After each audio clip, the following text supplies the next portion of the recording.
నీ కోసం పార్ట్ 5.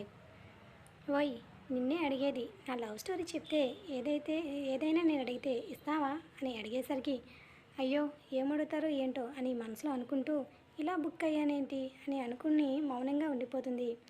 మీ love story చెప్పను వద్దు, నేనేమైనా ఇవ్వను వద్దు అనుకొని అక్కడి నుండి వెళ్ళిపోతుంది.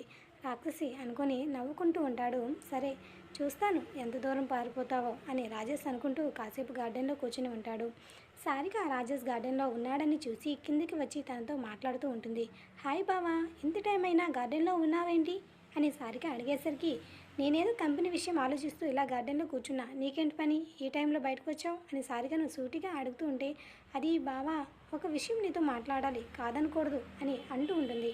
ఫస్ట్ అడగవే, తర్వాత కాదనాలా ఎస్ అనాలా అనేది నేను తర్వాత చెప్తా అని అంటూ ఉంటే లేదు బావా నాకు మాట ఇవ్వు, నేను చెప్పేది నువ్వు వింటాను అని సారిక అంటూ ఉంటే అలా ఎలా చెప్తానే, నువ్వేదైనా అడిగితే అది నేను ఇవ్వలేకపోతే ఎలా అని అంటుంటే నువ్వు చేయగలిగిందే బావా, నేను నిన్నేమి ఇబ్బంది పెట్టను, నువ్వు ఇవ్వగలిగిందే, నీకు ఎలాంటి ఇబ్బంది కూడా అనిపించదు అని సారిక చెప్పేసరికి సరే చెప్పు, ఏదైనా సరే చేస్తాలే అని రాజేష్ అంటూ ఉంటాడు. సరే బావా అదేమీ లేదు, రేపటి నుండి నీతో పాటు కంపెనీకి అదే ఆఫీస్కి రానా అని అడిగేసరికి సడన్గా అంత బుద్ధి పుట్టింది ఎందుకే అని రాజేష్ అడుగుతూ ఉంటే అదేం లేదు బావా, ఇంట్లో ఖాళీగా ఉంటే ఏవేవో ఆలోచనలు వస్తున్నాయి, అదే వర్క్లో పడితే నాకు కొంచెం వర్క్ నేర్చుకున్నట్టు కూడా ఉంటుంది కదా, చిన్న చిన్న విషయాలు తెలుసుకుని నేను కూడా ఏదో ఒకటి స్టార్ట్ చేస్తాను ప్లీజ్ బావా అని రిక్వెస్ట్గా అడిగేసరికి సరే రేపు నుండి ఆఫీస్కి వద్దులే అని రాజేష్ అనగా థ్యాంక్స్ బావా అని టక్కున హత్తుకోబోతూ ఉంటుంది. ఓయ్ ఈ ఎక్స్ట్రాలో వద్దన్నది, కొంచెం డిస్టెన్స్ ఉంటే బాగుంటుంది, మళ్ళీ నందు చూస్తుందనుకో బాగోదు, ఇలా అయితే నువ్వు ఆఫీస్కి కూడా రావు చెప్తున్నా అని రాజేష్ సీరియస్గా చెప్పేసరికి సరే బావా దూరంగా ఉంటాలే, థ్యాంక్ యూ అని చెప్పి వెళ్ళిపోతూ ఉంటుంది. అబ్బా ఇది ఆఫీస్కి వస్తుందా, మళ్ళీ ఏమవుతుందో ఏంటో అనుకుని తన గదిలోనికి వెళ్ళిపోతూ ఉంటాడు రాజేష్.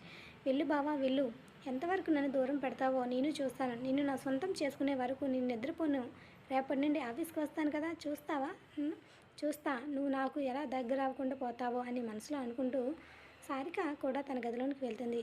నందిని తన గదిలో కూర్చుని ఆలోచిస్తూ అలా అడిగారండి రాజేష్ గారు ఆలోచనలో పడుతూ ఉంటుంది. ఎలా తెలుసుకోవాలి అమ్మాయి గురించి ఎవరా అన్నట్టు ఆలోచిస్తూ ఉండగానే రాజేష్ వచ్చి హలో ఏం ఆలోచిస్తున్నావు అని అడుగుతూ ఉంటాడు. ఏం లేదులేండి మీరు అడిగినా చెప్పరు కదా అని అంటూ ఉంటుంది. సరే చెప్తే నాకేంటని అడిగాను కదా, దానికి సమాధానం చెప్తే నేనే చెప్పేవాడిని కదా అని రాజేష్ అడిగేసరికి అయ్యో బాబు ఇప్పుడు మీరేం స్టార్ట్ చేయొద్దు ప్లీజ్, నాకు నిద్ర వస్తుంది, గుడ్ నైట్ అని చెప్పి అటువైపు తిరిగి పడుకుంటుంది.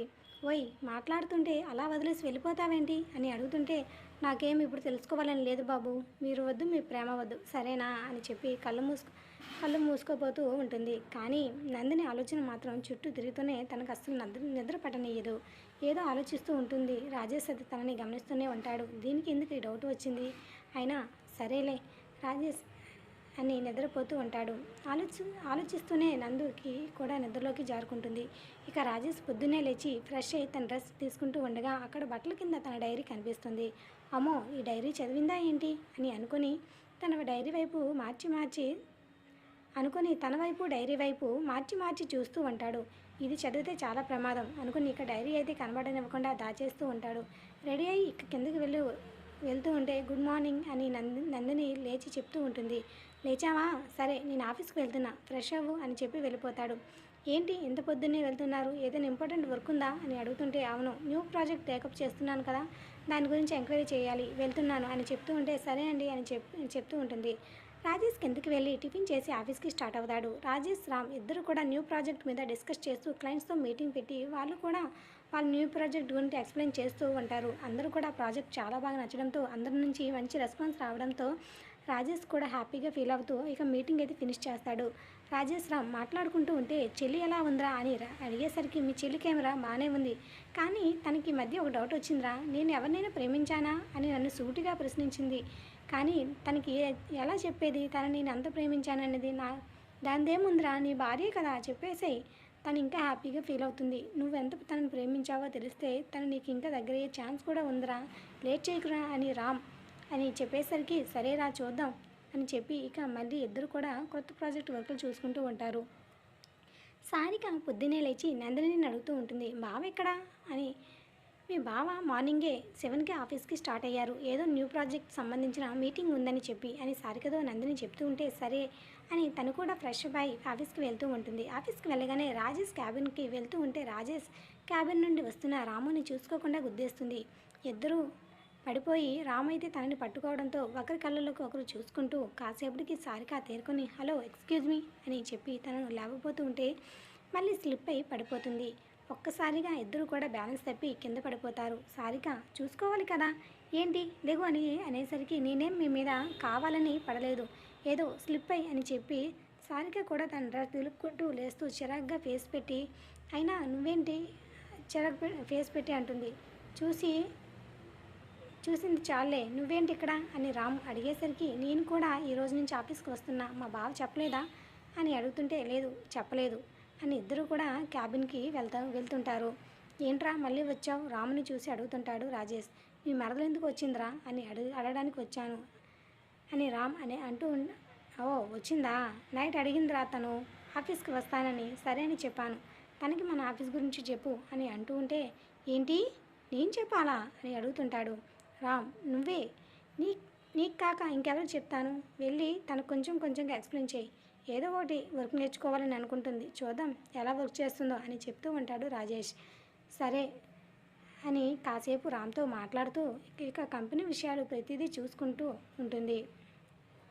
ఇద్దరు కూడా అలా మాట్లాడుకుంటూ ఉంటారు. రామ్ ప్రవర్తన సారికకు కొంచెం ఇంప్రెస్గా అనిపిస్తూ ఉంటుంది. పర్వాలేదండి, మీరు కూడా నేను అనుకున్నంత చెడ్డవారేం కాదు అని సారిక అనేసరికి అంటే నేను చెడ్డవాడినా అని సూటిగా అడిగేసరికి ఏమో నాకు అనిపించింది, సరే పదండి అని చెప్పి ఇద్దరు కూడా రాజేష్ క్యాబిన్లోనికి వెళ్తారు. ఏంటి సారిక ఓకేనా అని రాజేష్ అడిగేసరికి అయ్యో బావా, ఒక్కరోజుకే ఎంత కష్టపెట్టాలా నన్ను, నెమ్మదిగా నేర్చుకుంటా కదా అని అంటుంటే మరి ఆఫీస్ వర్క్ అంటే అంత ఈజీ అనుకున్నావా, మొబైల్లో టిక్టాక్ చేయడం అనుకున్నావా, కొంచెం ప్రెజర్ ఉంటుంది, దాన్ని కూడా నువ్వు బ్యాలెన్స్ చేసుకుని అలవాటు చేసుకుంటే ఏదైనా నువ్వు సాధించగలవు అని రాజేష్ చెప్తూ ఉంటే సరే బావా ఇప్పుడు మళ్ళీ క్లాస్ మొదలు పెట్టకు, నేను క్యాంటీన్కి వెళ్ళి కాఫీ తాగేసి వచ్చి మళ్ళీ చూసుకుంటా అని చెప్తూ ఉంటే సరే క్యారీ ఆన్ అని చెప్పేసరికి సారిక అయితే కాసేపటికి వెళ్ళి టీ తాగుతూ ఉంటుంది. నేనేదో ఆఫీస్కి వచ్చి బావకి సైట్ కొడదామని అనుకుంటే బావేంటి నాకు వర్క్ మీద వర్క్ చెప్పి ఇలా వర్క్లో పడేటట్టు చేస్తున్నాడు, ఇలా అయితే కష్టమే అని ఆలోచిస్తూ ఉంటుంది. రాజేష్ రామ్ సారిక ముగ్గురు కూడా లంచ్ చేసి తర్వాత సారికను ఏదో ప్రాజెక్ట్ చూసుకోమని చెప్పి రామ్ రాజేష్ ఇద్దరూ కూడా సైట్ విజిటింగ్కు వెళ్తూ ఉంటారు.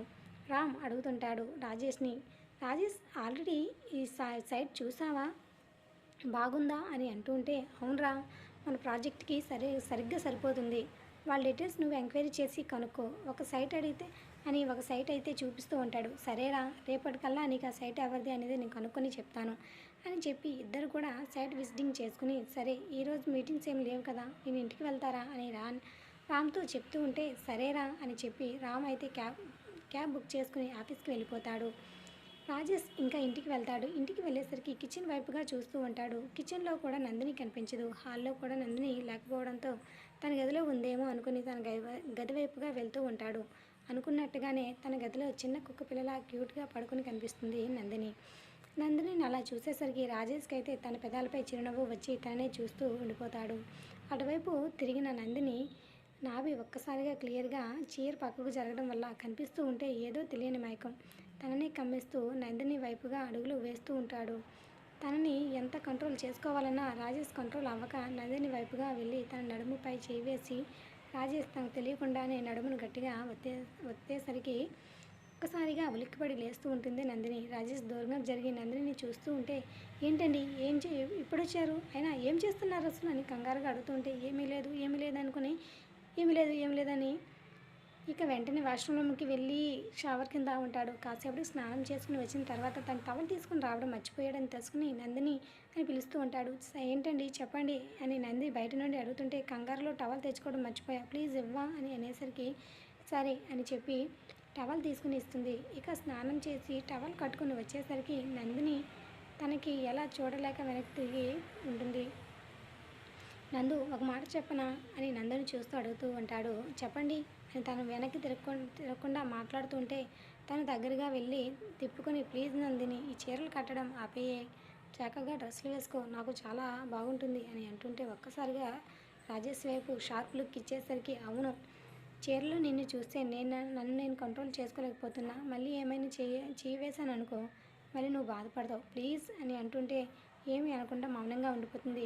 ఏంటి ఏం మాట్లాడవేంటి అని రాజేష్ అడిగేసరికి ఏం మాట్లాడాలి నాకు అర్థం కావట్లేదు అని అంటూ ఉంటే అప్పటికే రాజేష్ తన దగ్గరగా ఉండేసరికి తన నోటి మాట రాక మౌనంగా ఉండిపోతుంది.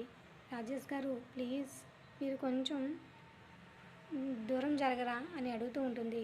తన గుండె భారం పెరిగిపోతూ ఉంటే కాసేపటికి ఊపిరి తీసుకోవడం కూడా భారం అయ్యి రాజేష్ గారు మీరు కొంచెం దూరంగా ఉండరా, నాకు ఏదోలా ఉంది అనేసరికి తన ఇంటెన్షన్ అర్థమై రాజేష్ తనకి దూరంగా జరుగుతూ ఉంటాడు. మరి ఏం జరుగుతుంది, రాజేష్ మళ్ళీ సారిక మళ్ళీ ఏం ప్లాన్ చేయనుంది అనేది వచ్చే ఎపిసోడ్ మిస్ కాకండి. ఇది వచ్చే ఎపిసోడ్ లైక్ చేయండి.